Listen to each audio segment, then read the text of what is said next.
Welcome, everyone. My name is Francis Tanglao Aguas. Welcome to the Asian Centennial Asian Pacific Islander Middle Eastern film series, where we welcome distinguished filmmaker Rakhshan Banietemad as our esteemed filmmaker. In the advertisement for the program, we have been telling everyone that Rakhshan Banietemad is Iran's foremost female filmmaker. She's definitely a trailblazer for women's rights, not only for filmmaking and being creative. She is known unofficially and officially as the First Lady of Iranian cinema.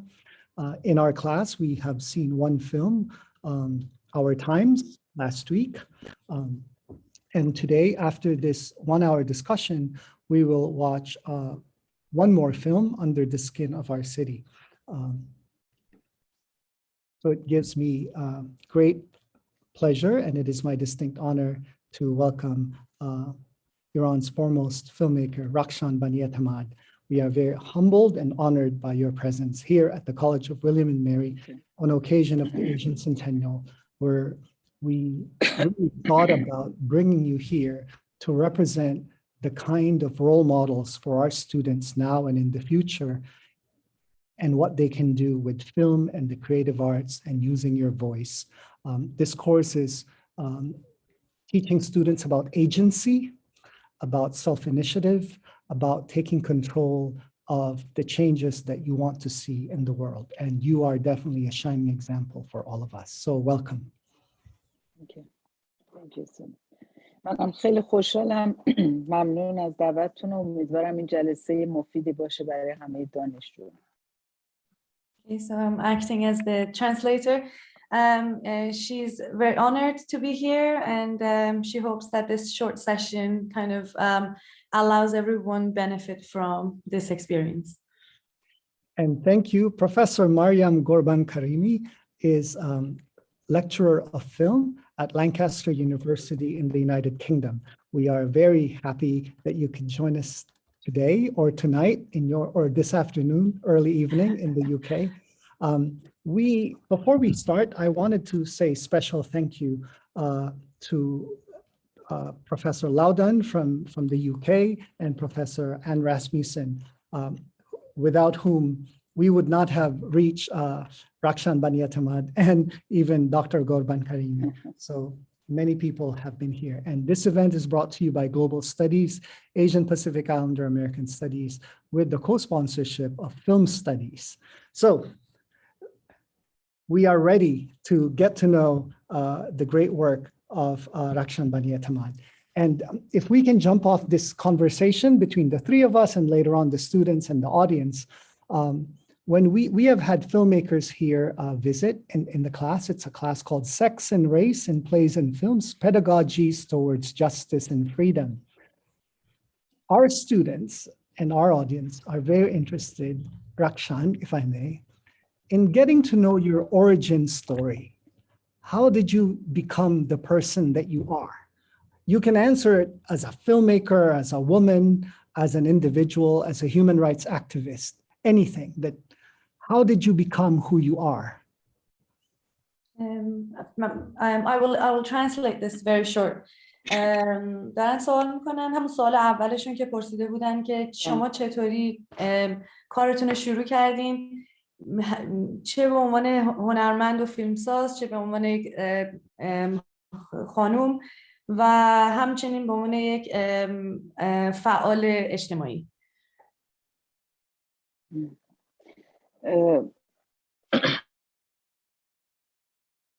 من همیشه تعریفم از سینما چیزی است که خیلی موقع‌ها مورد اعتراض بعضی از همکاران قرار میگیره، ولی همیشه گفتم سینما برای من وسیله است، هدف نیست.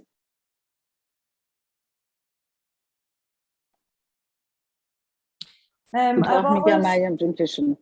I've always Chash. She said that this is she always has a motto that she sees cinema as a device, as a tool, and not not the means in itself. And this is something that it might be contested by some of her colleagues, esteemed filmmakers. فکر میکنم که سینما به عنوان یک ابزار قوی وظیفه خیلی مهمی به عنوان هنر داره. یعنی باید در جهت به وجود آوردن تغییر و اصلاح در جامعه باشه. I believe the cinema has a responsibility as an activist art that can bring change, and it can promote oh my goodness, reform in a society.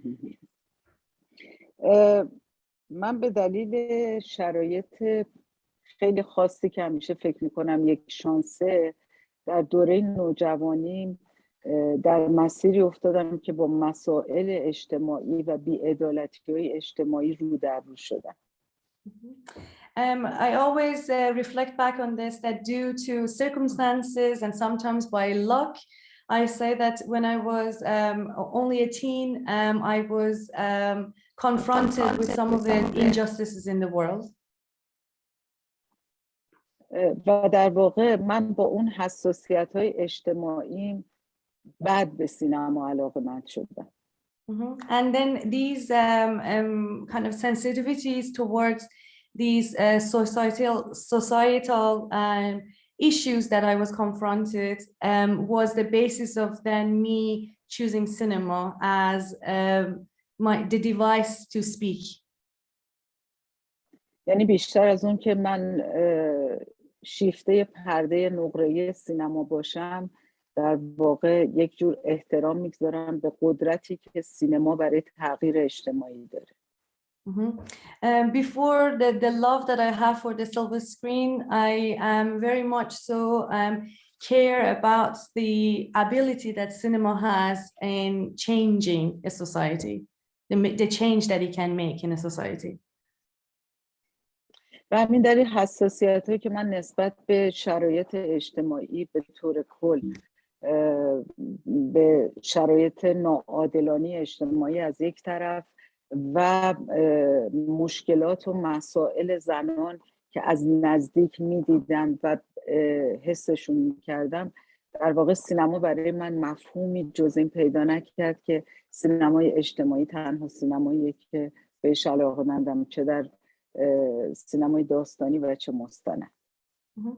And with all the issues that are observed in a society, issues that women problems and troubles that they were going through, I fell in love with film and social realist film, and this is what I do both in my fictional films and of course my documentaries. یعنی در یک کلام اگه بخوام خلاصه بکنم، برای من مسئولیت اجتماعی هنر خلاصه در مسئولیت اجتماعی.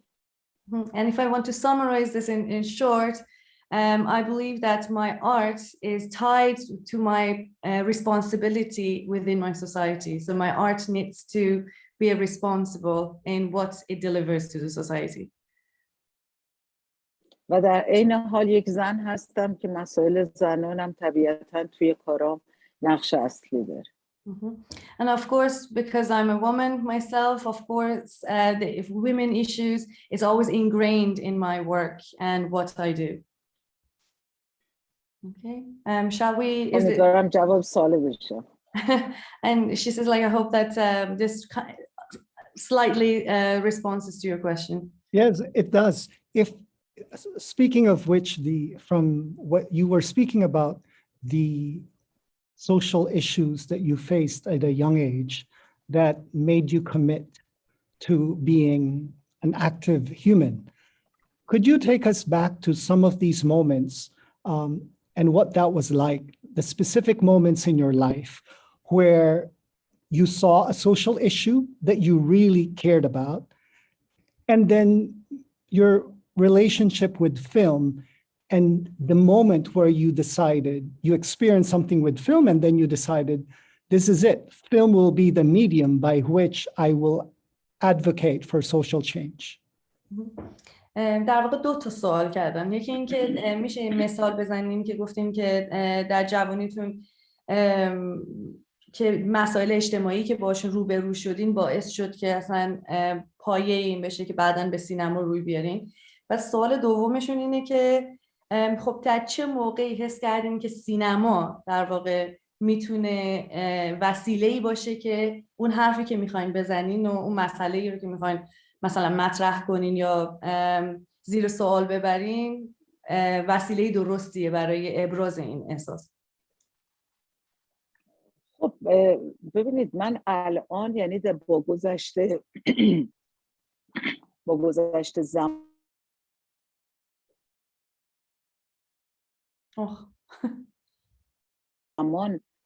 در واقع به این درش من به سینما این قدرت فیلم برای تغییر جامعه است. ولی اون زمانی که من جوان بودم و تصمیم گرفتم، چون قرار بود من معمار بشم و عاشق کار معماری بودم و بعد تغییر عقیده دادم رفتم تو سینما.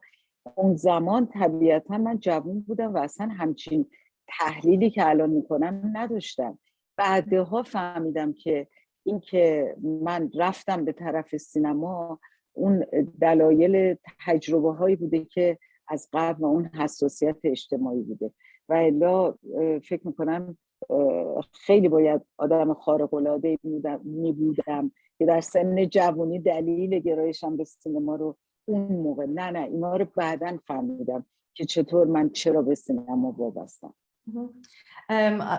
اینجا یه جمله من خودم اضافه میکنم اگه اجازه بدین. I just want to say that she's being the humble self she's always is. I'll just add this a bit in the parentheses. And I'll say this, that she believes that in her reflection of the process and the journey she's had from younghood to her introduction to cinema is that she sees that her experiences as a youth has been the catalyst for her to want to turn to cinema and be a socially aware filmmaker. Because in her youth, she wanted to become an architect, and then some other things happened and she changes her path towards film. She reiterated again as well that it is now that I know that how I turn to cinema and how I use the medium of cinema is all based on my sensitivities at the early age and what I experienced in my youth. It's not that I knew it from day one, that's what it is, that otherwise I should have been an extraordinary person to know that is how I set off through my journey. And which is why I asked the question, because our students are in that phase of their life where things are happening now. And as Rakhshan told us, those were the catalyst to what she is now. So looking back on those moments, Rakhshan, what would you advise 18 to 21-year-old you, or even all of our students here? You know, you said all the things that are happening, so many things happening now with women, Afghanistan, with the nuclear disarmament, all these things. To be 18 to 21 now, what would you advise? What words do you have for them, or even for your 18 to 21 self? میگن که خب این خیلی جالبه، چون الان دانشجوهاشون بین اون سنی هستن که باید این تصمیما رو بگیرن و یا به طرف اون موقعیتایی که براشون پیش میاد و چه شکلی تصمیم درست بگیرن که مثلا بتونن به مسیر خوبی برن، مثل شما که رفتین و همچین فیلم سازی شدید. نظر شما یعنی چه پیشنهادی برای این جوانای الان 18 تا 21 ساله دارید، یا اگه میتونستین با خودتون صحبت کنین وقتی 18 تا 21 ساله بودید چه تصمیمی میگرفتین؟ آیا تصمیم درست گرفتین؟ هنوزم معتقدین که راه درست رفتین یا بهش کمک میکردین که مثلا یه راهی رو سریع‌تر بره؟ نه 100% الانم فکر میکنم که تصمیم درستی گرفتم و اگر قرار بشه که خلاصه کنم اون چیزی که میتونم بگم اینه که واقعا شاید هر دانشجوی سینمایی اینو توصیه میکنم، اینو به عنوان یه آدمی که با تجربه هستم توصیه میکنم که به خودشون راست بگن، ببینن آیا شیفته سینما هستن شیفته پرده سینما و فرش قرمز و یا اینکه چیز دیگری راجع به سینما فکر میکنن. فرش قرمز، رویاهای بزرگ، روی استیج رفتن، به نظر من اینا حاشیه‌های کوچیک سینماست. اینا رو میشه یک بار تجربه کرد و جذابیتش از دست رفت. اون چیزی که به عنوان فیلمساز برای یک فیلمساز میتونه یک موقعیت رو همیشگی کنه، احترام و دریافت مسئولیت هنر هست. یعنی اینکه بدونن که در برابر اون کسانی که مخاطبین فیلمشون هستن مسئول هستن، به خصوص تو شرایطی که الان گفتن. یعنی انقدر هرچی جهان پیش میره، هرچی پیشرفت بیشتر میشه، علم تکنولوژی پیش میره، متاسفانه دردای بشری عمیق‌تر میشه و وظیفه هنر به نظر من خیلی جدی‌تر. ببخشید طولانی شد. No, not Varsha. They're very good. She says that she believes that she was lucky to kind of pick the right opportunities and take the right path. So if time comes back, she will take the same path. And she has an advice for the young people who are embarking on the journey of filmmaking is that be honest with themselves. Find out what is your relationship with cinema. How is this love relationship? Are you in love with the silver screen? Are you in love with the fame and the red carpet? Because those are elements that you can experience them once and then it becomes normal for you. But there is something greater in having that responsibility as a responsible, aware filmmaker towards your society, towards your audience. Because it's really important that every filmmaker is responsible for the experience of their audience, and if you be honest with yourself, this is really important, and we should be aware of this with all advancement and the progress that the society and the world has had. It has equally brought us a lot of pain, and this is something that as a socially aware filmmaker you can make sure that the camera turns and depicts these as well and challenges these for not just some of the glorious elements of cinema, that it comes with it at the same time. So since you've gone into the audience, I'll follow up on the relationship with the audience. Can you share with us what your relationship is like with your chosen audience? Who are you speaking to in most of your films? Because it probably changes. And we assume you're speaking with the Iranian people, right? But then, as you know, you are world renowned because you are able to speak to the world. So can you expand on how you have developed your relationship with your audiences? گفتن چون حالا در مورد در واقع بیننده صحبت کردین، در مورد رابطه شما با افراد که فرض میکنین بیننده فیلماتون هستش، شما در واقع سعی میکنین از طریق سینماتون با چه کسی صحبت کنین؟ بعد میگن که خب میتونیم فکر کنیم بیننده‌تون در واقع افراد ایرانی هستن، ولی در این حال سینمای شما جهان دیدتشون، پس در نتیجه بیننده هاتون از مرز ایران بزرگتر هستن، به تمام دنیا میره. شما و این متفاوته برای هر فیلمی یا همیشه یه گروه خاصی در ذهنتون هست؟ من فکر میکنم که هر موضوعی رو من فقط یک جور میتونم بسازم و هیچ وقت در واقع مخاطب خاصی رو مد نظر نداشتم، چون فکر میکنم اگر موضوعی راجع به جامعه من، طبیعتاً مخاطبین ایرانی اونو دریافت میکنن و از اونجایی که اعتقاد دارم که دردهای بشری در جهان ریشه‌های مشترک داره. یعنی نمیتونیم ما وقتی که مثلا الان در افغانستان داره این ظلمی که داره بر مردمش روا میشه، ما فکر کنیم این مربوط به یک منطقه است. یعنی من به همون اندازه الان میخوام، با اینکه درد داره برام، ولی من میخوام که تصویر افغانستان ببینم، جدا از مدیا، جدا از خبر، و اون سینماست که این کارو میکنه.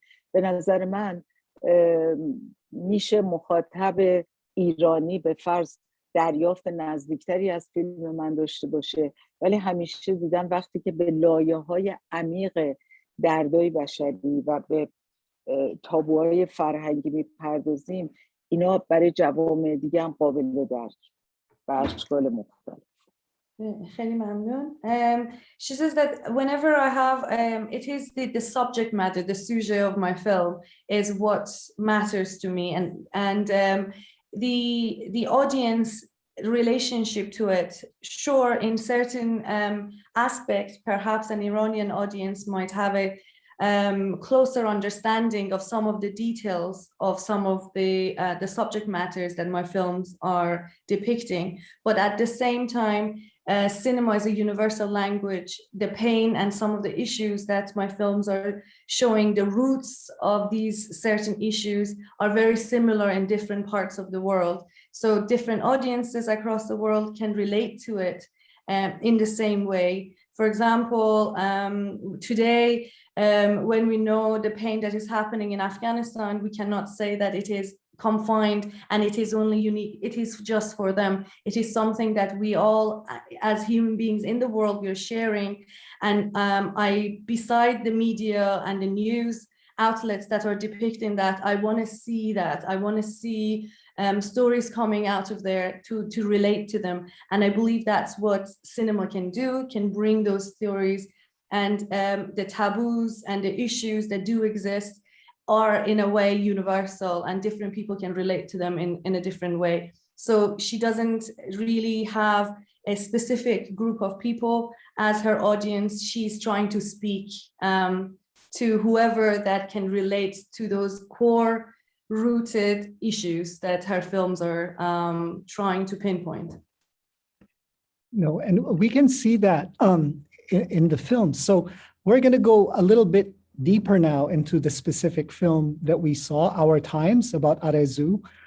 So I'm still going to follow up on the position of the audience. So Rakhshan, as you know, like from, in terms of the filmmakers, third cinema, right? The Argentinian filmmakers, in terms of the developing nations, that there's a movement of filmmakers who want to protect the character from Western consumption, right? Like the way we experience film. So that's my first question, because with Our Times, this is Arezu, these people, they're all real. So I want to talk about the responsibility of the filmmaker into the lives of real people when you're doing the documentary, in terms of protecting them, because it's their lives. And then we have capitalism, we have consumerism, right? So how do you balance that? Mm-hmm. How do you balance protecting the delicacy of the trust of the subjects, of the characters, with the impact of capitalism that's a part of cinema? Mm-hmm. دوست دارن یه کمی بگن که خب این مسئله که میگین خیلی خوب تو فیلماتون میشه دید. مثلا فیلمی که تازه نگاه کردن، روزگار ما، مخصوصا شخصیت آرزو یا تمام شخصیت‌های دیگه که توی این فیلم مستند دیده شده، دلشون میخواد بدونن که در واقع ارتباط مخاطب با این فیلم چطوری هستش، چون این افراد واقعی هستن. میخوام بدونن که شما به عنوان یک فیلمساز از یک دنیایی که حالا میتونیم بگیم جهان سوم یا جهانی که در حال پیشرفت هستش، در مقایسه با بیننده ها و مخاطبین خارج از اون که از دنیای مثلا غرب میان، این رابطه بین و شما چجوری به عنوان یک فیلمساز از این افراد واقعی که دارن زندگیشون و حساسیت‌های روزمره‌شون رو به جلوی دوربین شما میارن محافظت میکنید، که یک بیننده خارجی فقط اینا رو به عنوان مثل یک دنیای مصرفگرای کاپیتالیست اونا رو میفهمن یا نمیفهمن. شما چطور از این افراد محافظت میکنید؟ سوال سختی. هری که من حقیقتش در سینمای مستند به یک اصل خیلی اعتقاد دارم و بهش میگیم اخلاق مستندسازی یا پرنسیپ های مستندسازی، این خیلی مهمه در برابر کسانی که در واقع دریچه پرایوت زندگیشون رو به من و رو به دوربین من باز میکنن. من احساس مسئولیت میکنم و همین دلیل رو در رویی با هر کدوم از آدمایی که به هر حال آرزوی شرایط خیلی پیچیده اجتماعی نداشت، ولی به فرض من با فیلمم راجع به معتادین بوده، راجع به نمیدونم افراد فرودست جامعه بوده، به فقیرترین آدما، ولی احترامی که من برای اونا قائل بودم تو نوع برخوردم، حفظ حریم شخصی اونا، به نظر من تو ذره ذره پشت دوربین که هرگز جلو دوربینم دیده نمیشه، این منعکس میشه در فیلم و هرگز دلم نخواسته که هیچ کدوم از این کاراکترها با وجود مشکلات زیادی که داشتن فقط حس ترحم بیننده رو بخوان تحریک بکنن، چون به نظر من این یه جور بی احترامی به اون آدم هست. نه، باید آدم ها اتفاقا ممکنه به فکر واداشته بشن، نسبت به شرایط اونا حساس بشن، ولی اینکه حس فقط ترحم ای وای این از کشور جهان سومی میاد یا تو اون کشور این آدما اینجوریان، نه، حرمت آدم و شخصیت و فردیت آدمایی که هستن انقدر برام مهمه که این تو کادر بندیم، توی چگونه گفتگو کردن با ایشون و در پشت دوربین انقدر این برای من مهمه که فکر میکنم توی فیلمم به شکل نامحسوس این ثبت میشه. I have to, again, I add that I thought this is such a difficult question to ask, but she answered it so beautifully. So I hope I can translate it well. So she said, like, one most important principle as a filmmaker, especially as a documentary filmmaker for me, is the ethics of filmmaking. That ethics that comes into it in a documentary filmmaking, especially when you're dealing with real subjects and real social actors. And when we are bringing the camera to depict their privacy, the inner side of their personalities, I do my best that this respect and the ethics of it, not only in front of the frame and in front of the camera, but even more so behind the camera, is kept. And those people who have accepted kindly to be actors, the social actors in my films, feel completely protected in sharing their inner thoughts with us, with me for my film, and therefore with the audience. So when you think about Arzu herself had a simple life. Her social standing wasn't actually a very complex one. So in fact, it wasn't that difficult. But in my other films, I've dealt with addicts, people with a lot of issues, that people have been in jail. But at the same time, I've gone beyond and above to make sure that their respect as a human being has been restored, and my films are dealing with them in the same way. And I hope, and I am sure that this is reflected through the film, the way it's framed, even the way the camera is dealing with them, the distance that we keep.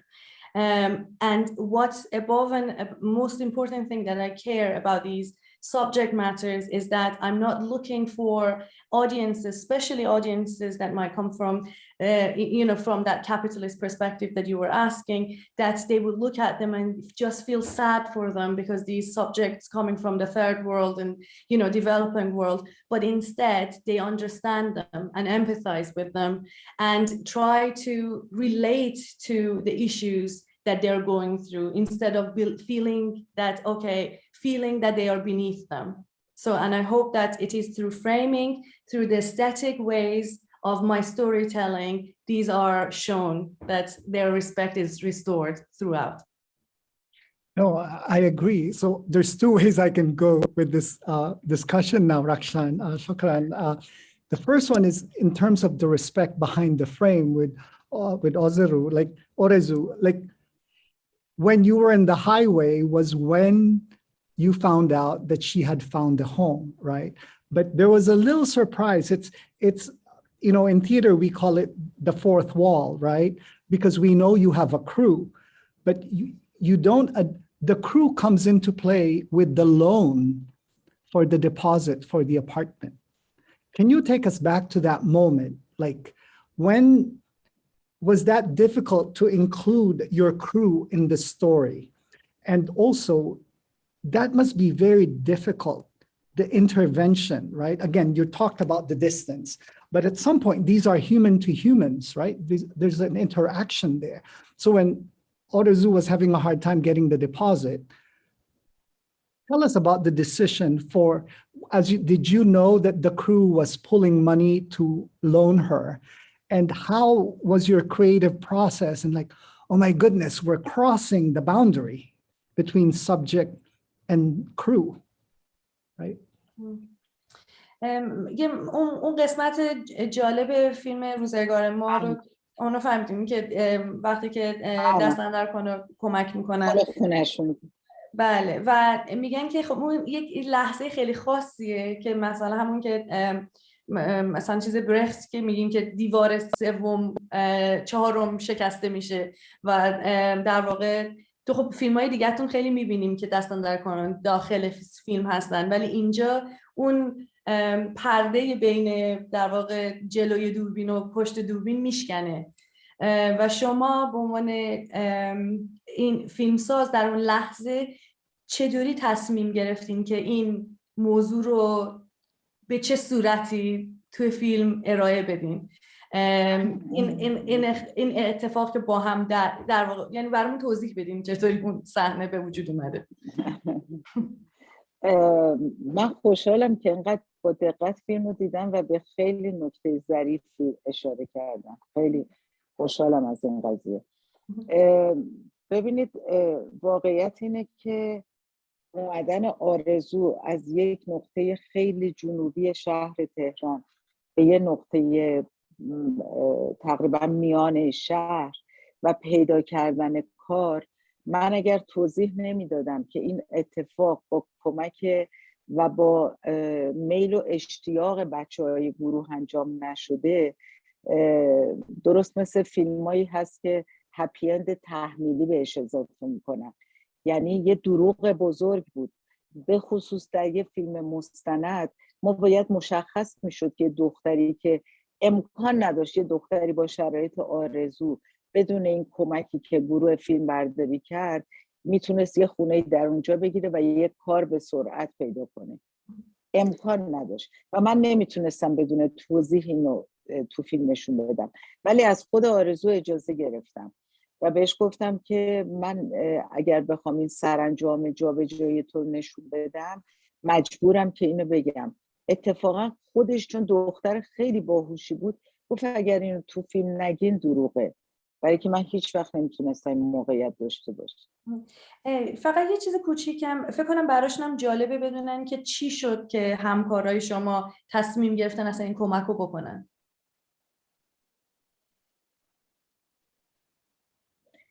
واقعیتش اینه که من هزینه خونه‌شو خودم پرداختم جایی که باید میگرفت و بعد بچه‌های دیگه دلشون میخواست کمک بکنن. یکی از همکارامون براش شغل پیدا کرد.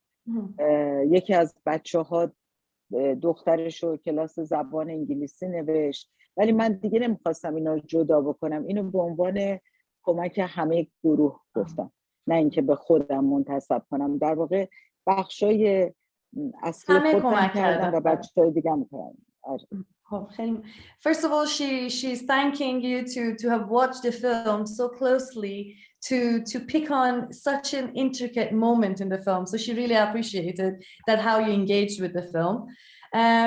She was saying that if you know the context of it from the location that Orzu from Tehran is hailing, and where she'll end up at the end of the film, and the fact that she so quickly manages to find a reasonable job that pays enough for her to maintain her life, you would know that this cannot happen without an intervention. So the truth is that including herself and everybody in her crew throughout the process of making this film, they all wanted to help her. So she chipped in to kind of help her for the down payment. Someone paid even for her, someone helped to get her a job. Someone else helped her daughter to get, into English classes. But at the same time in the film, what she tried to do, first of all, she asked Arezou for her permission to make sure that, is this okay for us to tell this? And she also adds that because she was such a smart girl, she herself said, if you don't, then that's a lie. The truth is that this has happened and you need to tell it, because that's what the documentary is. So the only thing is that, so she, instead of getting to details of who helped with what, she has basically said that the crew basically came together to help her basically come out of the hell basically that she was in, into a life that she could sustain it, hopefully beyond the film. Of course, I noticed it because I also made some documentary films, and it's heart-tugging because it puts you in such a unique position where you almost think the film is not the most important thing, right? The human being there is more important.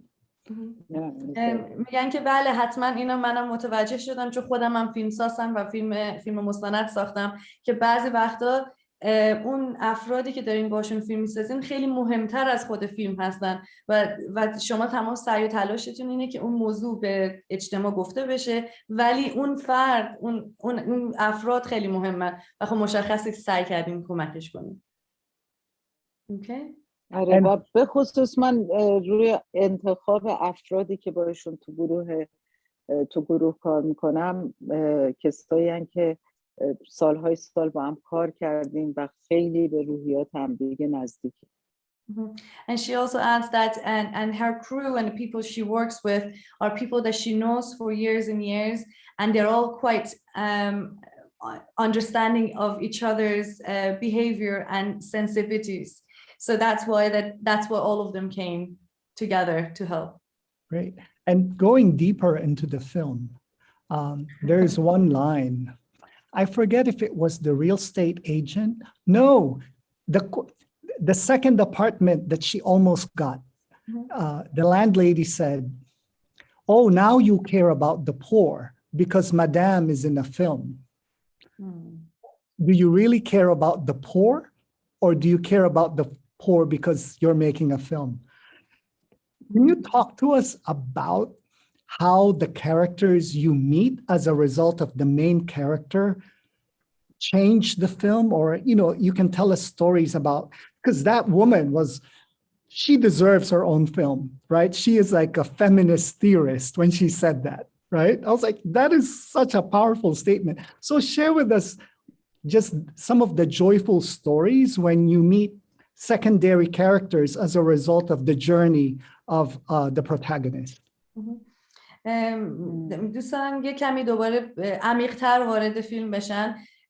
میگن که یکی از افراد دومی که میبینیم اون خانومی هستش که اون خونه دومی که تقریبا میگیره ولی موفق نمیشه، اون خانم برمیگرده دقیقاً به شما در واقع برمیگرده، میگه که شما واقعا به فقرا اهمیت میدین یا نه برای به این خانم اهمیت میدید چون که دارید در موردش فیلم میسازی. یه در واقع کامنت اینجوری میدن که الان ایشون میگن که مثل تئوریسین خود این خانم و خود این خانم میتونست سوژه یه فیلم کامل باشه. دلشون میخواد یه سری داستانهای جالب در مورد افراد مختلفی که شما تو مسیر فیلمسازی میبینید و تصمیم میگیرین وارد فیلمتون بکنین یا نکنید برامون توضیح بدین. اوف، خیلی تعدادشون زیاد. خیلی خاطرات زیاد دارم. خیلی You can focus on our times because you must have met 1,000 people. میگن اگه داستانی در مورد روزگار ما داریم توی اون، چون این فیلمی هم هست که دیدن، اگه کسی هستش که مثلا یه موضوعی که بتونین برامون تعریف کنین.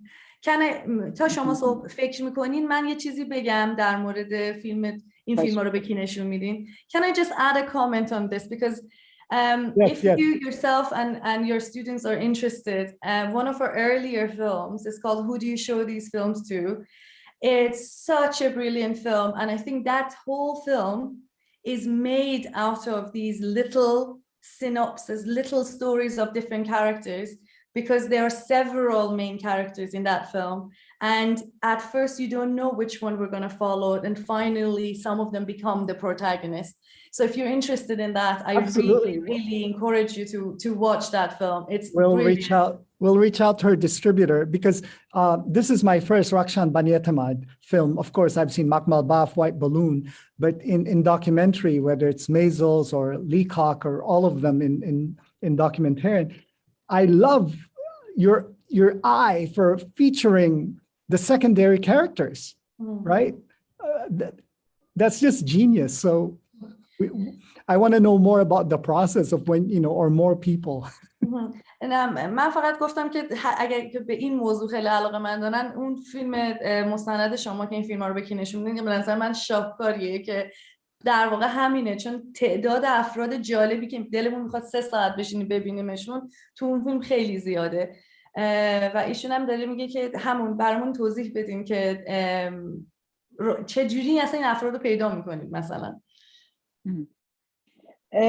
یه نکته که راجع به روزگار ما مهمه بگم اینه که همینجوری که توی نریشن فیلمم میگم، در اون دوره تعداد خیلی زیادی از زنان کاندیدای ریاست جمهوری شدن و بدون تعارف جز 1-2 نفر از اونا هیچ کدوم در واقع سابقه مدیریتی بالا نداشتن یا آدم سیاسی نبودن، یعنی هیچ امیدی و هیچ چشماندازی بر این که اینا بخوان کاندیدا بشن و رأی بیارن وجود نداشت و این یکی از چالش‌های بزرگ من در ساختن این فیلم بود. Something that she would like to share with you is that in that particular election, second round of Khatami's election, there were a lot of women, surprisingly, that had put their names forward as candidates. But something that honestly she wants to share is that maybe only 1 or 2 of them had certain sort of previous job experiences in management or politics that you might had a kind of lingering hope that they might have a chance. Majority of them did not come from any background that you would think that how come you would put your name forward. بعد بفرمایید. این تعداد چند صد زنی که شرکت کرده بودن، البته اون دوره اگر اشتباه نکنم حدود 700 نفر کاندید شده بودن، حالا حدود 300 تاشون زن بودن و بقیه هم مرد بودن و اون مردانم تقریبا جزئی تعداد خیلی معدودیشون اصلا در واقع در موقعیتی نبودن که بخوان کاندید بشن، ولی این رویکرد 2 تا معنا داشت که حالا توضیح میدم بعدش. Something that's really interesting that if she remembers correctly, at that time there were about 700 candidates, which out of these about 300 of them were women, and out of the male candidates also only a kind of fraction of them had relevant background experiences for this. But this in itself has something that she's going to tell us in a moment, why it has 2 elements that is fascinating. یک نکته که خیلی مهم بود به نظرم اومد بعد از شاید برای اولین بار بعد از انقلاب یک شرایطی پیش اومده بود که آدم‌های معمولی فضا رو به گونه‌ای می‌دیدن که فکر می‌کردن که اجازه بیان خودشون رو پیدا کردن. یعنی شرایط اینو میشه گفت اون بچه مثبتی که در واقع حتی سیاست از نخبه‌گرایی در اومده بود و آدما فکر می‌کردن که در هر پوزیشنی میتونن بیان و در این انتخابات شرکت کنن. این نکته اول.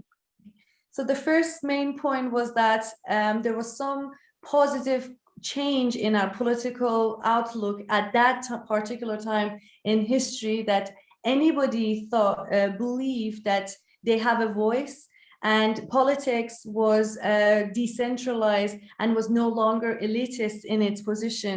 That's why all these people have allowed themselves to feel they have the chance to have a voice, to come to the candidacy and have a chance to express their point of view. So that's one of the first positive perspective. و نکته دوم تعداد زیاد زنایی بود که شرکت کرده بودن، چون در اون آمار حدود 700 نفر، میگم تعداد 300 و خورده زن تعداد خیلی زیادی بود که من با تعداد خیلی زیادی رفتم و صحبت کردم و حالا در ادامه خواهم گفت که خود این یه تجربه در فیلمسازی مستند هست که در یک شرایط اینچنینی واقعا چه تصمیمی برای ادامه فیلم درسته که گرفته بشه. And of course the other main point is fascinating that out of about 700 candidates, over 300 of them were women, and she believes during the process of pre-production she had spoken with many of these women, and this is something that she would like to then share with us, that how as a documentary filmmaker, how do you then approach and go further in this pursuit when you have all these potential social actors to make a film about. So, Maryam, یک نکته در کنار این یه نکته دیگه هم که در ادامه بدم. بله. یه نکته دیگه هم که در اون دوره به خصوص خیلی مهم بود، فعالیت جوونا بود. در واقع به همین دلیل من تصمیم گرفتم روی این فعالیت و روی این شور جوونا کار کنم و زنان کاندیدا، یعنی این دو مورد رو انتخاب کردم که روشون کار کنم. And the other element that was fascinating at that time was the passion of the youth, and the fact that they wanted to also get involved with the whole election was something that she thought she wanted to focus on. And that's why that film, you can see that is focused on the youth that are hopeful and are making everybody to go vote, and the female candidates who had put their name into the hat. و اون چیزی که میخواستم خلاصه توضیح بدم بود که من در یه زمانی با یک حجمی زیادی از گفتگوهایی که با زنان کاندیدا انجام داده بودم و اون مجموعه شاید میتونست یک فیلم خیلی جذابی بشه، یعنی فیلم دیدنی بشه به واسطه یک سری زنی که میدونن هیچ کدوم انتخاب نمیشن و دارن آرزو پردازی میکنن. اینجا نکته مهمه که من مستندساز آیا یک فیلم جذابتر میخواستم یا یک فیلمی که سندی از یک تاریخ باشه. از اون فیلم جذاب گذشتم و تصمیم گرفتم روی آرزو و یه شخصیت یک نفر متمرکز شم که تصویر درستی از موقعیت کل اونا بده. So the point that she wanted to make, to share with young filmmakers out there, is that there was a moment that she had communicated with all these women who knew for sure they have no chance of winning, but they were daydreaming with putting their names and into the candidacy. So at that moment, she could have made a very attractive, interesting film about these women and how they would like to make about them. But she took a step back to kind of think that, do I want to make that attractive film, or do I want to make a film that is kind of documenting a historical moment? And that's why she decided to focus only on Arzu as one character, that she could actually be more, she would have more time to show the context of this through the voice of one of these women who has put her name forward. I see there is. So I posted all the awards, and in fact, just to let students know and our audience, the impact of Rakhshan's work, and maybe Maryam, if you could sort of contextualize to us locally in Iran, Southwest Asia, the UK, across the world, just the impact of Rakhshan's oeuvre as a film scholar, so we can also hear from you. Yes, of course. This is something that is very fascinating, and I believe a lot of people sometimes misunderstand. Exactly. If you go further down, you can actually see that Rakhshan's films, for example, her seminal film that, if you're interested in what I do, I look at women filmmakers in Iranian cinema. Her film from 1991-92 that is called Nargis. It won the biggest award in Iran at the Fajr Film Festival, and that is something that I would like to know that despite a lot of these things, at least the cinema side of Iran have cherished her work from early on as well and recognized it really well. Documentaries are a different kind of element because there is not enough space for it. So perhaps a lot of people in Iran also have not had a chance to see a lot of her documentaries because there's not, they're a lot more critical in a way that, so it wouldn't be something that would be on a national TV very easily. And her films have been recognized across throughout her career, continuously from early 90s to the recent years with her, the last few films, wonderful film like Tales, that was produced a few years ago. So she is she's the Iranian female director in Iran. And but at the same time, something that I would like to put in context is that very similar to, which this is not something that is only about Iran. Okay, you want me to mention this, that so in 2008, this is actually, I had the pleasure of being involved in that as a PhD student back in the day in a conference on her films in 2008 that beautifully colleagues in SOAS had created. So alongside offering her an honorary PhD, Doctor of Literary at SOAS, at the BFI South Bank in London, they had a retrospective of her films. At the same time, there was a scholarly 2-day conference on her work. So that shows that a lot of scholars that work on Iranian cinema, Middle Eastern cinema, and global cinema have always included her work. The seminal feminist writer, Laura Mulvey's latest film has a whole section on Rakhshan Banietemad in it. That the book that came out in 2019, which is fascinating. And also, I would like to, it's not a self-promotion by any means, but I would like to bring to people's attention the book. It's an edited volume that was just published this year in 2020, that by Edinburgh University Press in Scotland.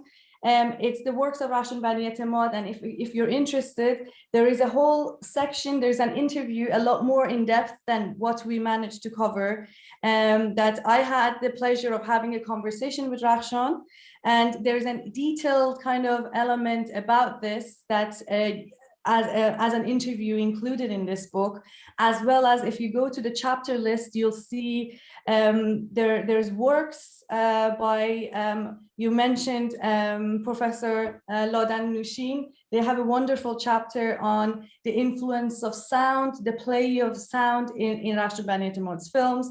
There's a section on documentary films.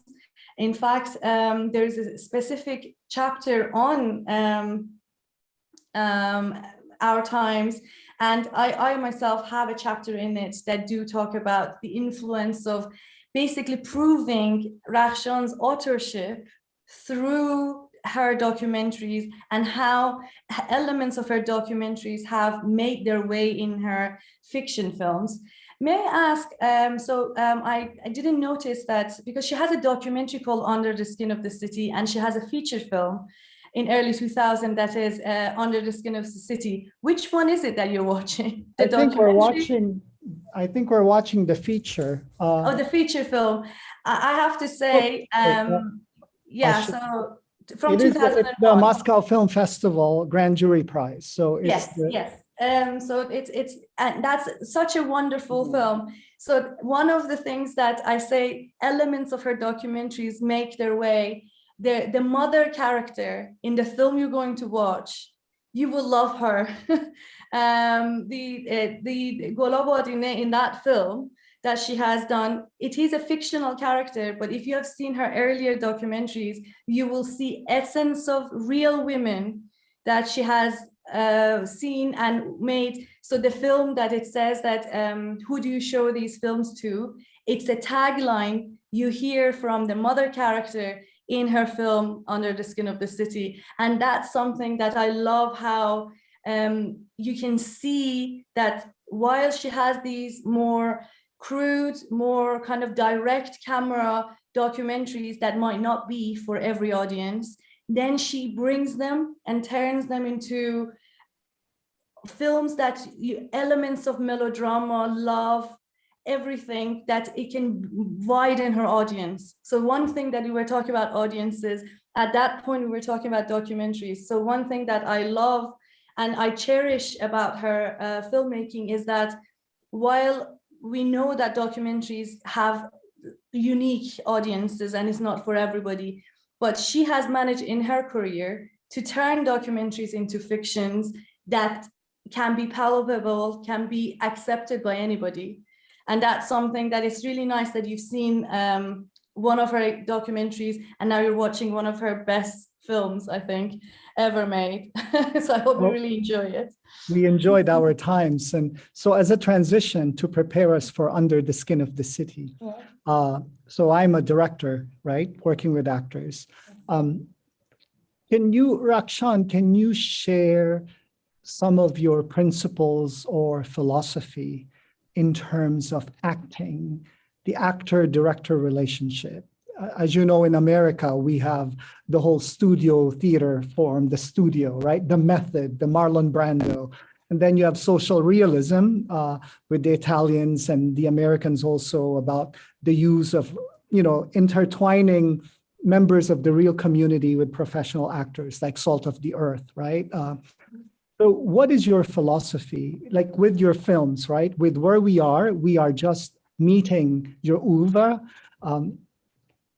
What is your philosophy when it comes to the performers or actors? Do you combine, and then what theater or performance background or principles do you use? برای اینکه بتونن الان از اون فیلم وارد از فیلم مستند بیان به طرف فیلم‌های داستانیتون، خودشون میگن که خودشون هم کارگردانن. خیلی براشون جالبه رابطه کارگردان و اون متد یا فلسفه کارگردان برای جوری که با بازیگردانی بازیگرا کار میکنن و روش شما چیه. که میخواستن بگن که مثلا از گروهی که خیلی متد اکتور هستن، که هنرپیشه‌ای هستن که در واقع میرن توی کاراکتر و انگار با اون شخصیت کاراکترشون زندگی میکنن، یا افرادی که امکان داره تجربه خیلی کمی در هنرپیشگی و بازیگری داشته باشن جلوی تصویر میارن. شما تو فیلم‌های داستانیتون در انتخاب بازیگراتون چه فلسفی رو استفاده میکنید؟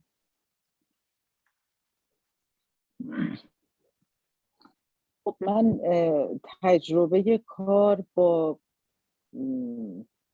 شناخته شده ترین و حرفه‌ای ترین بازیگرای سینمای ایران و در کنار جوانایی که کارای اول دومشون بوده و نابازیگرا، یعنی بنابر نیاز اون شخصیت من با آدمای مختلف، حتی مثلا فیلم بانی اردیبهشت شخصیت اصلیش یه آدم نابازیگر بود، چون لازمه این کار بود که یه نابازیگر استفاده بشه.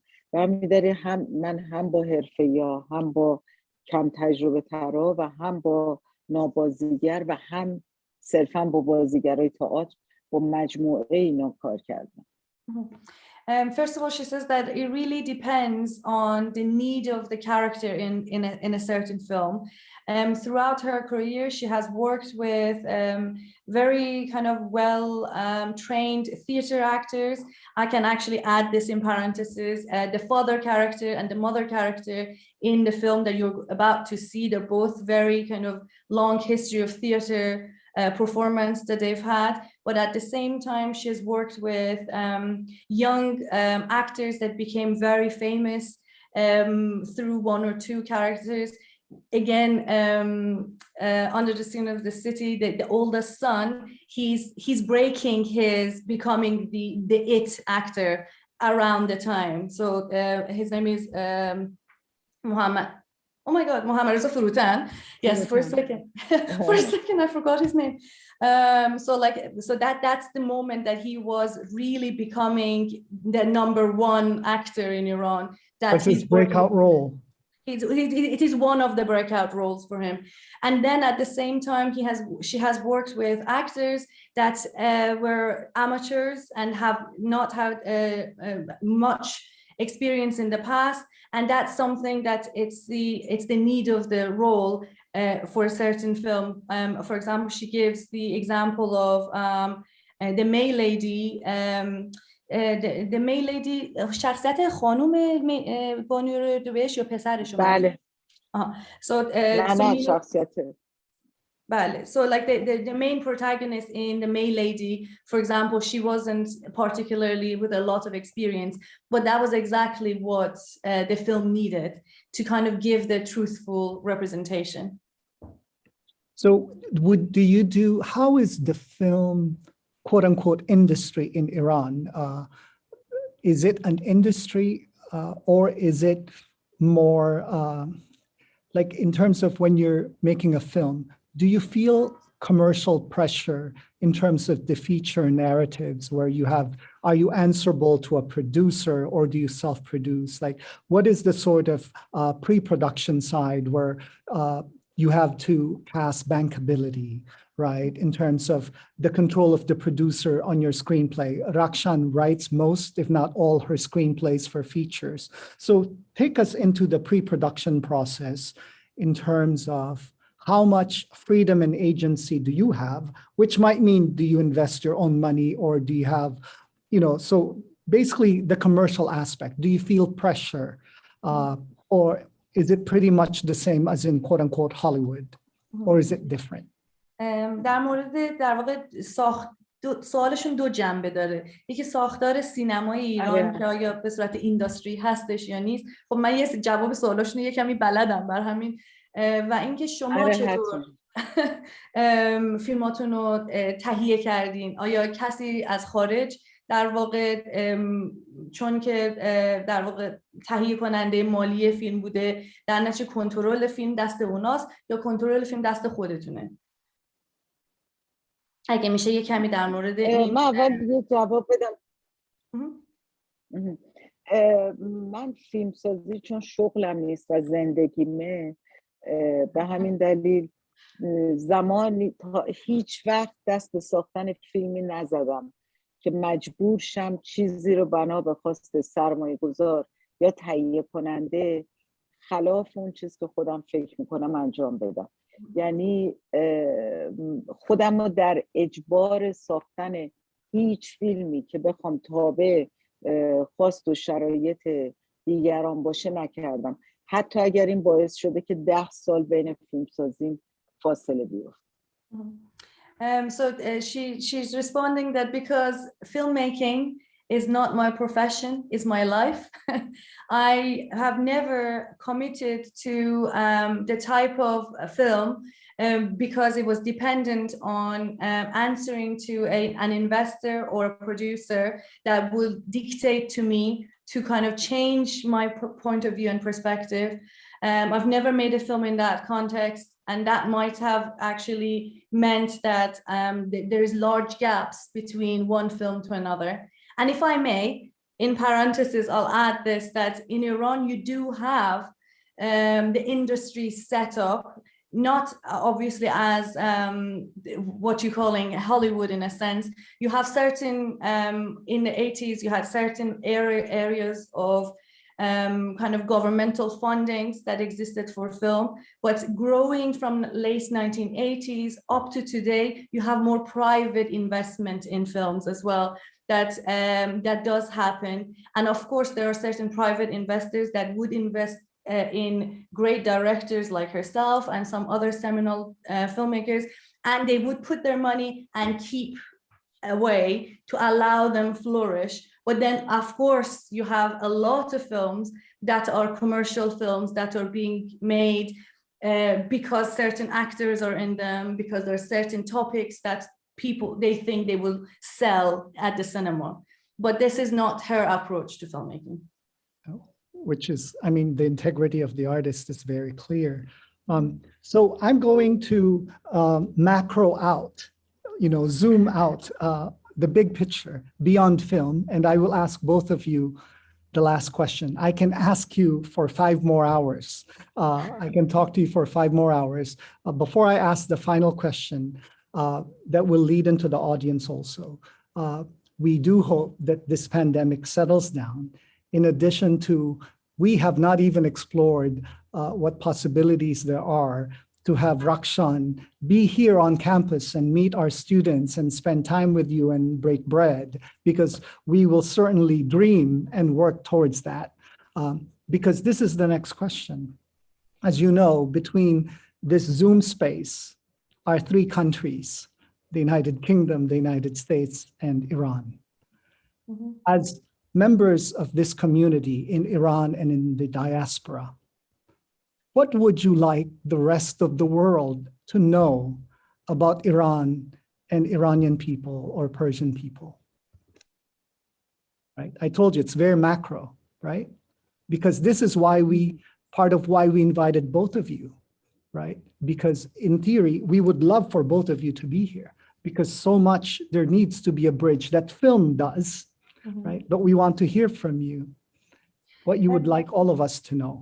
I'm sorry, for a second you dropped out, so I didn't actually get the actual question. So the question is, as members of the Iranian community in Iran and in the diaspora, what would you like to tell the whole world, right? Because the hegemony is dictating the conversation on Iran, right? Not everybody gets to watch Our Times and Under the Skin of City and Tales. So what would you like to tell the rest of the world? رخشان جان دارن سوال میکنن که خب این خیلی جالبه که الان همه ما به این طریق جمع شدیم از طریق زوم و دارن میگن که ما در واقع درست میگن که تو 3 کشور مختلف هستیم. شما الان ایرانین، من انگلیسم و مخاطبینمون همه در آمریکا هستن. دوست دارن بدونن که و امیدوارن که یه روزی این کووید تموم بشه و بتونن شما رو حضوراً دعوت کنن به دانشگاهشون که بتونین با دانشجوهاشون بشینین گفتگو کنید، اصطلاح با هم نون مثلا بخورین، نمک، وای اصطلاحات فارسی من یادم رفت، سر یک میز بشینیم با هم دیگه. الان دلشون میخواد بدونن توی این موقعیت که هستین که داریم در مورد ایران صحبت میکنیم، ولی شما الان در ایران هستین و ماها در خارج هستیم، دوست دارین به دنیا چه اگر یک صحبتی دارید دوست دارید به دنیا چی بگین؟ خیلی سوال سختیه. نه، دلم میخواد واقعا چیزی که تعجب خودم از این که فکر میکنم که تاریخ تمدن بشر 21 قرن رو طی کرده با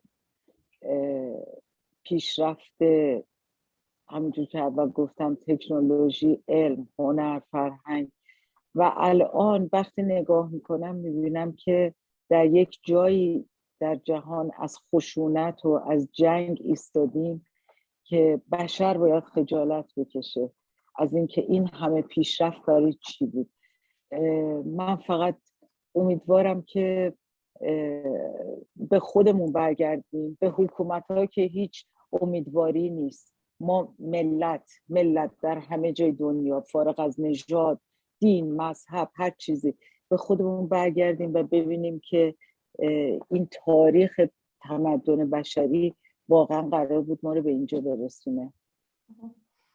She has a very wonderful message to tell us, and she says that she's genuinely surprised that despite the fact that we're living in the 21st century, the civilization of humans has advanced, and we have all this technology that we can actually be this close to one another. But at the same time, when we look at the world and the suffering that is happening through the human-made problems of war and famine and so on and so forth, it is something that she hopes that regardless of our governments and whichever border that defines the country we live in, we, despite our ethnic background, religious background, us people should connect with one another and try to find a way to kind of respect the history and the civilization that is behind us and learn from it to bring us to a much better place than we are at the moment. That is wonderful. And what about you, Maryam, as someone in the diaspora working on the films of Rakhshan, right? Like for me, before I met Rakhshan, you know, one of my most life-defining films is White Balloon, right? Because I can completely relate what it's like when the rest of the world only knows about your country the worst thing they could possibly know. Right? That's the way hegemony works. So that's why I asked this question, and I wanted to hear from you too, because you're in the diaspora in the UK. Yeah, so for me also, and my passion, I think, I mean, I teach all sorts of films, and I also teach filmmaking myself. But at the same time, my passion always goes back to that root, that Iran. So that's why working on Iranian cinema is just such an easy thing for me to do. And with Rakhshan, I personally have such a big connection that I have to say that I watched at the Fajr. I had the privilege because of my parents to go to the Fajr Film Festival at a very young age. So I actually watched Nargis when I was 9 years old at the cinema in Tehran during the festival. And I remember even at that time, it was just like, it was so different from anything else that we had watched. And I remember for days we were talking about it, that how come like there is the you know, all Fox character, like I've never seen any other woman in Iranian cinema like this. So this was carried with me for 20 years until I moved out of Iran, went to Canada, studied cinema, and finally decided to embark a PhD. And I knew, okay, I knew what I wanted to work on at a 9-year-old girl who watched a film that felt it was different. And then I went and did my research. It wasn't just by chance. It was a different film. It was a turning point for history of Iranian cinema. So my hope is that I teach a fraction of this, and I've kind of created an MA with us here for transnational cinema. So as someone who has crossed borders several times, I've gone from Iran to Canada, I've studied in America as well, then moved to UK, more and more see as kind of transient my life has been, cinema is the one thing that I can relate to, because cinema crosses borders a lot easier than humans cross borders.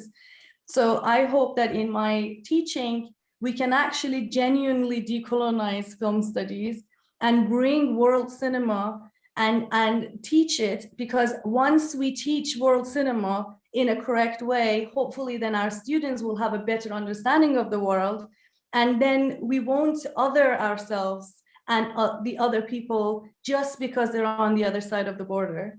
And this way we have much better understanding. So that's my hope, to do my little step as a responsible person towards bettering the world through bringing a little snapshots of windows from different parts of the world into my classroom. That's Here, the least here. I can do. Here, absolutely. And Rakhshan, you're being viewed with Usman Semben, the father of African cinema, Rakhshan, and we studied third cinema with Hetino and Solana, the theater of third cinema, side by side with another powerful woman, Gayatri Chakraborty Spivak with Subalternity. So what we do in this class is we read social-cultural theory, and then we apply them to the films as case studies so that we can decolonize even the way we receive stories. At this point, I'll do like 5 minutes for questions with the audience. Please go ahead and type in your questions so that Maryam can just go straight to reading the question, to translating it for Rakhshan to answer. Any questions? Because if there are none,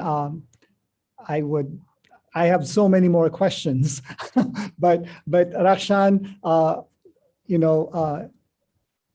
heaven's willing, we will host you here at William and Mary, so we can shake your hand and we can learn from you longer than 1 hour and 2 films, because you have made more than 20 films, I think, many films, and so thank you very much for giving us this honor, and we are very honored to have you. And maybe a few words for us in terms of what would you like us to have a special eye towards as we're watching Under the Skin of the City, as our parting thoughts. هیچ نکته‌ای هستش که در مورد زیر پوست شهر بخوایم بهشون بگین قبل از اینکه این فیلم رو ببینن؟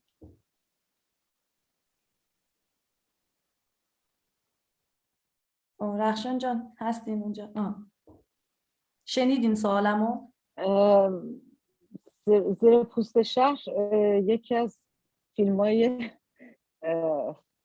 سخته بگم، ولی یکی از فیلمایی که خودم خیلی دوست دارم و فیلمی که فقط اینو بگم که فیلمنامه این فیلمو زمانی نوشتم که باران دخترم باردار بودم و اجازه ساخت پیدا نکردم تا زمانی که باران 16 سالش شد و تو اون فیلم بازی کرد. یعنی همین یه نکته میتونه یک خلاصه ای از چگونگی شرایط فیلمسازی تو ایران باشه. She's giving us a very wonderful anecdote about the film. First of all, she admits that this is one of her own favorite films, and it's a film that she wrote the script while she was pregnant with her daughter Baran Kosari, who's a fantastic actress herself of Iranian cinema today, and she didn't manage to get permission to actually produce the film until Baran was 16 years old, who you will see her as the daughter of the family acting in this film. So you can actually get a gist of how difficult some of the circumstances are and how patient you need to be in Iran in order to produce your passion projects. Well, that's one lesson our students always learn when we talk to filmmakers is 5 years is a very short time for a documentary. So now 16 years makes complete sense. Before we start the film, I'll let you translate that last question because there is one question, and then I'll set up the film in this table next to. Can I very quickly add one little Please, thing? no, absolutely. And you can you can also close us out, Maryam, Dr. Ghorbankarimi. No, of course. No, you'll do it because you've been doing fantastic thing. I just want to add one little thing because you watched about Our Times and you're watching Under the Skin of the City. There is a boy, the second son in the film, that you'll see he is politically active. The context of that film is very much so the context of the documentary you've watched. Of the, like, you know, you actually see that young boy who is very passionate about the reform president, who cares about that. So this is, I just wanted to say, you watched that documentary, and now this film, the context of it is that time. We do have Dr. Lodan Nishkin to thank for that, because it was Dr. Lodan who connected us to say, I said, there's so many films, where do we start? And we made this combination so that we can get acquainted with documentary and feature. So thank you for that. So yes, Dr. Ghorbankarimi, please Yes. do us the honor of the question. Yes, of course. دارن میپرسن که شما هیچ وقت مجبور شدین که در واقع یک تصمیم سختی بگیرین وقتی که چند تا موضوع مختلف تو دستتون بوده و تصمیم گرفتین که بر حسب محدودیتایی که داشتین چه از لحاظ زمان چه از لحاظ مالی کدوم یکی از اون فیلم ها رو بسازین و یکی از فیلماتون رو نسازین؟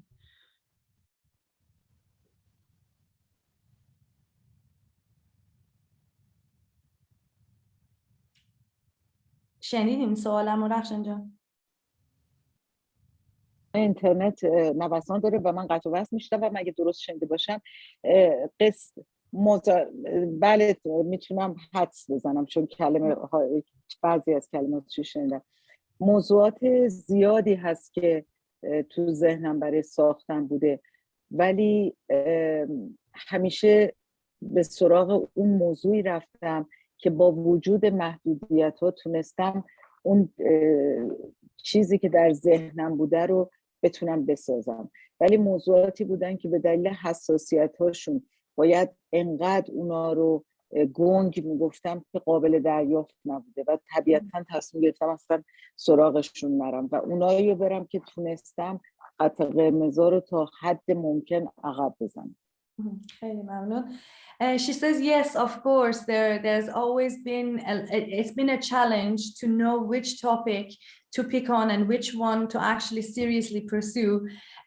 The limitations and resources that you mentioned is not the only issues that sometimes filmmaking in Iran, they need to deal with. In fact, some of the topics might have been very sensitive in a way that if she wanted to approach that project, she needed to approach it from such a kind of a sideline that it might not actually manage to do the subject matter justice. So she needed to always gauge which one of these topics allows her to push the taboo boundaries to its limit that it's still permissible to make the project, and then she would pursue that one. And thank you. This, I think, is a very brilliant question to ask. So are we? So without further ado, let's give Rakhshan Banietemad and Dr. Maryam Ghorbankarimi a hand, and we will now have the screening. Thank you. Let's clap our hands. Thank you so much. Thank you very much.